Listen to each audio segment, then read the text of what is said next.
have been invested back into the people of Guyana in a number of ways. Resources are being used to enrich the lives of every single Guyanese. Whether it's the new bridge across the Demerara River, the new highways, the new hospitals, the new schools, the free university education, the massive housing drive, and so much more that today we can boast of as a country, while at the same time expanding our traditional productive sectors and introducing new sectors that we call. This minister, Vikram Bharat, got to be speaking about the One Guyana people, the One Guyana affiliates and cohorts.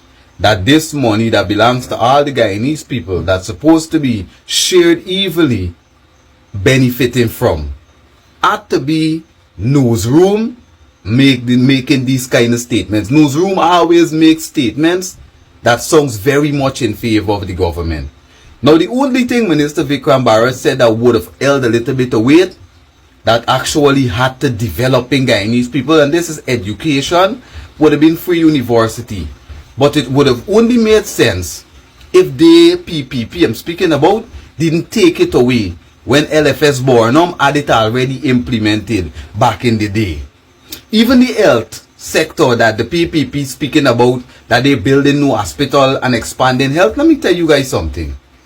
We lost 2 people in Linden recently. One of them happened to be a friend that is near and dear to me.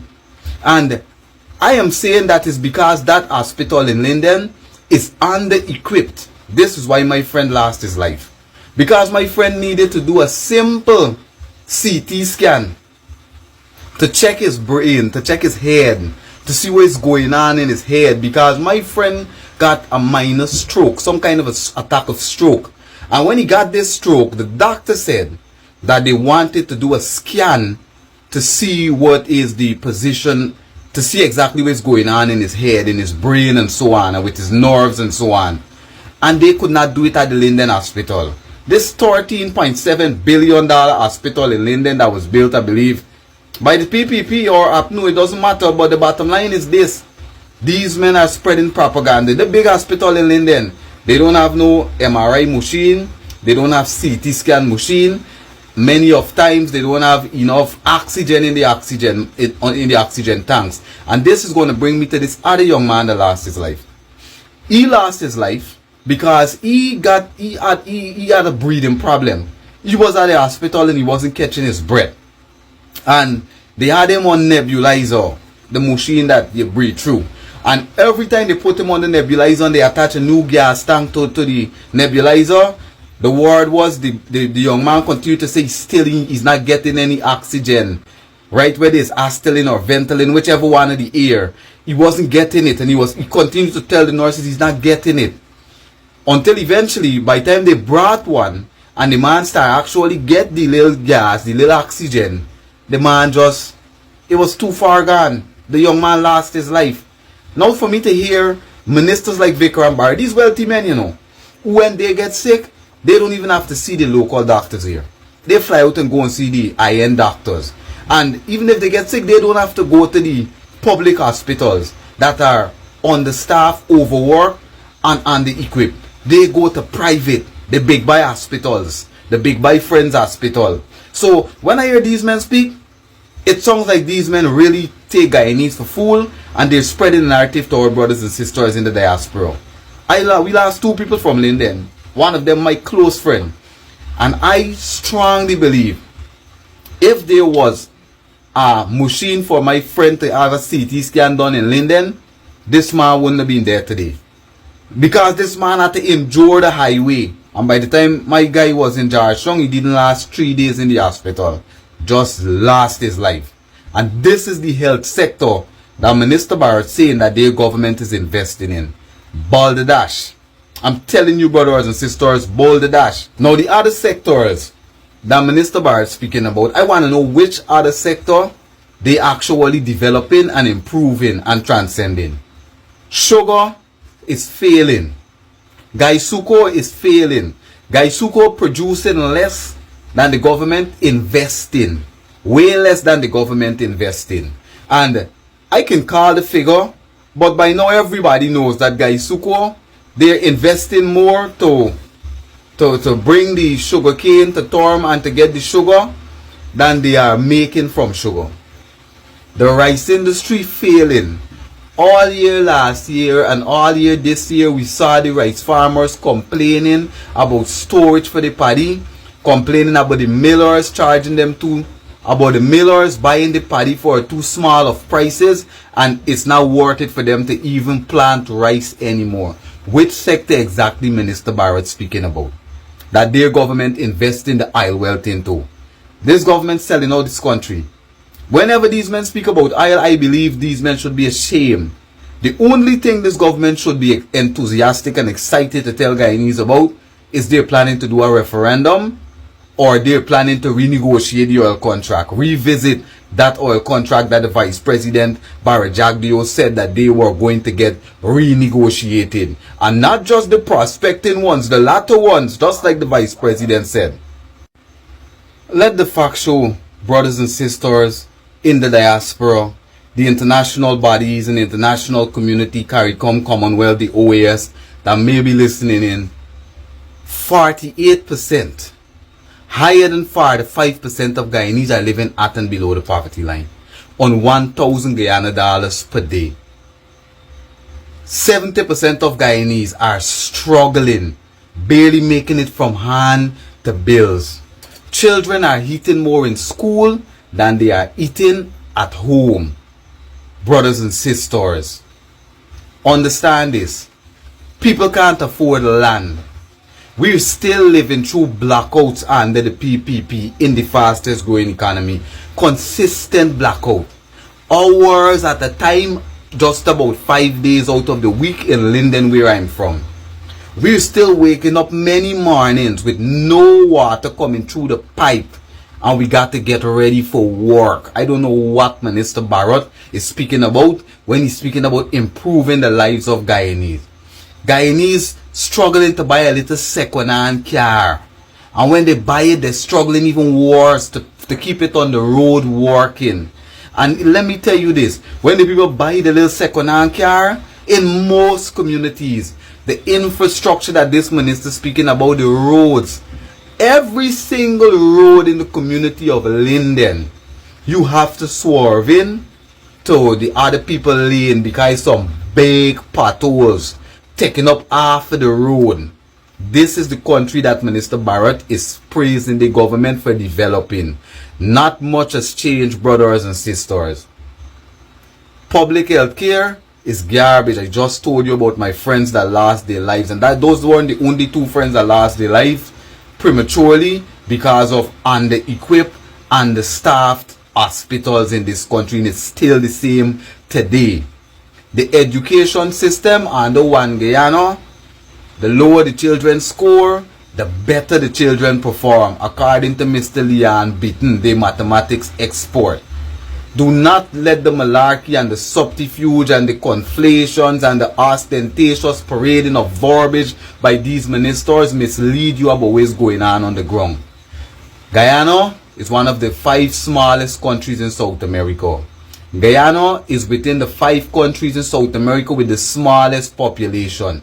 Yet Guyana is the country with the highest gross domestic product earning per capita. Like the minister said, we have went from 80,000 barrels of oil in 2020 to now 900,000 barrels of oil in 2025. And the Guyanese people still struggling even worse under the PPP. I don't know if the PPP need a blue bath. I don't know if they need to go and see I don't know if they need to go and do a jari.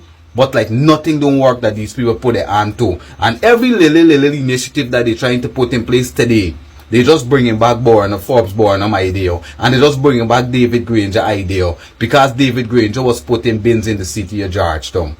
So brothers and sisters, whenever you guys get your chance to come to Guyana, don't stay in central Georgetown alone.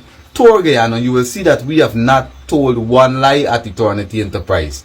Minister Vikram Barrett, they may be distributing money, but I'm telling you, it's not to all of Guyana, it's to their affiliates and their cohorts so that they build their numbers, so they continue to oppress our Guyanese brothers and sisters. You know, the 48% living at and below the poverty line. This is an Eternity Enterprise presentation. Y'all stay. Message to the government of Guyana. the President of the Cooperative Republic, President Mohamed Ifran Ali, and to the Vice President, the Overlord of the Cooperative Republic of Guyana, Vice President Barra Jagdeo. Compensation for competence is the precipice and the basis of all the issues in this country. 90% of the serious issues that are affecting people's lives and making this country look bad, it stems from compensation. And I know that Mr. President, you know. I know that Vice President, you know. Ashley Singh, I know that you know. That when you pay people as low as you pay people, this is what opens the door to young people choosing to drop out from school. Because the parents' salaries only going from aunt to bills, the parents could barely afford to send their children to school every day. The parents are barely able to afford lunch for the children every day. And because you men know it, Mr. President, this is why you see your government implemented a feeding program. Just imagine the people been struggling from 1992 under your government. You know it very well, the people are struggling. The people been saying that they can't send the children to school. Many children are coming to school and they're barely eating. And because of this, many parents keeping the children at home. And even though the gross domestic product under your government multiplied 700% and it continues to climb, instead of you finally decide to pay the Guyanese people enough money so that children of hard workers, hard, dedicated, committed workers, both public and private sector, can finally feel proud and accomplished that they can treat their children well. You know what your government decided to do? Use the people poverty and desperation against them for politics. And you start with your feeding program. Rather than you actually let the salaries, the minimum wage, the salary for teachers and nurses and so on, mirror little small Barbados that only have sand and beach, along with simultaneously implementing a price control unit at the Bureau standard, you men said no. We're going to give the children some food. And then the food that you're sending to the children is disrespectful. Many a time it's sour channel. Many a time it's fruits that are already sour. And these type of things you're sending to the children. White bread, white flour bread with a little bit of sandwich paste, some color thing on it. One of the cheapest ever. One of the cheapest flakes. I don't even know where they are sending to the people children. You guys are making our children sick with the nonsense you're sending at the school. For lack of better words. But rather than pay the people parents fair salaries, you rather send that. Because you're saying that the parent now have the burden removed from them. No, the parents still under the same pressure and the same stress. Parents have been saying they're not able to afford uniforms for their children. Even though the gross domestic product multiplied 700%. And the money belongs to the Guyanese people. It doesn't belong to you, Mr. President. It doesn't belong to you, Vice President. Instead of you men actually pay the people salary that mirror Barbados, you know what you decided to do? Oh, we're going to give them a cash grant as if the money belongs to you. As if grown up, hard working Guyanese people are children ourselves. So we got to line up and wait on you guys for an allowance, even though we got educated, qualified and certified. And it's because you men know compensation for competence is one of the biggest issues in this country. So now you have the cash grant. You're using it as a political tool.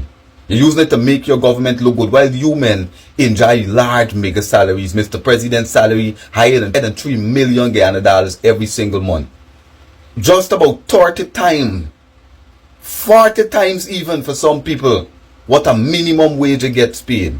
It's higher than 40 times what you give the 10-day part-time workers, Mr. President. How do you expect the people to survive on that? Many people in this country had dreams of being teachers, being soldiers, police, and nurses. And when they're young and they got into the job after they got trained and qualified, whatever you give to them was fine. They were just happy to be able to do the job they dreamt of doing and give their parents something at the end of the month. But then as the people start getting responsibility, you know what they realize? This don't make any sense. And this is why you see this police force is so corrupt. Because you can't be giving the police $500 a month. And we have the highest cost of living, one of the highest costs of living in South America, along with one of the highest inflation in South America. and expect the police to be able to take care of the family. This is why you see we got this problem with bribe. It's not the people, it's the system is the problem, Mr. President, and you know it. People wake up every day, diligent, working hard, ready to do their job, but then at the end of it, they're given an indentured servant salary. They can't afford a land, they can't afford a home, they can't afford food, clothing, and shelter. They got to decide between buying food sometimes and buying clothes. They got to decide between paying their bills sometime and buying clothes, because the money goes from hand to bills. If somebody phone damage, they can't afford a phone. They got to save up to buy it. Hard working, committed Guyanese people. I have seen the PPP use the wealth of this nation that is supposed to be disseminated evenly, especially to the people that work hard and are qualified, to more criminals than hard working people. I've seen in many communities they give the money to the gangsters, and then when they finish, they turn around and say that the Guyanese people are lazy, while the teachers, nurses, police, soldiers, our cleaners, our clinic attendants, lab technicians, and everybody in both public and private sector have to crawl on the ground like worms. They have made our people lose their integrity, lose their humility, lose their human decency, because everybody now want to become a PPP. Because once you become a PPP contractor, you're getting millions of dollars, you're getting firearm license. All kind of people that have never served any civil duty, that has never paid taxes in this country consistently, they're just giving the money away to all in the name of politics. And this is why you see most of the issues we're having in this country. This is why we got a high level of school dropouts, because parents can't afford to send their children to school every day. And the government knows it. This is why you see they implementing the feeding program rather than actually pay the people. Can you imagine, in the fastest growing economy in South America, government got to feed people children, because higher than 45% of the people living at and below the poverty line? And what they feed the children is basic slop. They would not feed their own children those things. People don't want to feed you to feed them children. People need for to get fair compensation so they can prepare good meals for their children. Not the cheap cereal that you send to the schools. Not the white bread, the thin white bread with the paste that you call sandwich that you send to the school. Not the chana that is many of the times sour that you send to the school government of Guyana. You may need to stop with the politics and stop trying to praise yourself for giving us a little crumb of our money. And let's get some good governance. The PPP party is a party of authoritarians, despots, warlords, and they care nothing about Guyanese people. They have no problem with 48% of you living at and below the poverty line. If it makes you guys so desperate that you want to become a PPP and vote for them so that they can continue to sit in power, to give you guys handouts, make us a handout, amper generation. Me personally, as a school teacher, teaching has saved my life. I started to read more. I started to take myself more seriously. I started to try to be a good role model. I try to make sure that I'm aware of my actions, that I'm being a person that children can emulate. And I'm sure it's this way for many teachers and nurses and police and soldiers. When we do our job, we do it to the best of our ability. But at the end of it, we are paid some of the lowest salaries in South America, even though our countries is worth the most. And as a result, our children at home struggle and can barely respect us, because they see the gangsters and they see the criminals that have served no civil duty in this country driving big fancy car and the parents walking all their lives. They see the criminals and the gangsters that the government takes in and giving these contracts, enjoying big millions of dollars, and they've never worked a day in their life. How can the children want to actually go to work? People's Progressive Party Civic, Mr. President Ali and Mr. Vice President. If you men are really interested in transforming Guyana and developing Guyana and having young people want to access these training programs, it starts with increasing the compensation for competence. And this is how this entire country is going to develop. This is how we're going to stop truancy. This is how we're going to stop teenage pregnancy. And this is how we're going to have our young people interested in getting educated and trained and certified. This is an Eternity Enterprise presentation. Y'all stay safe.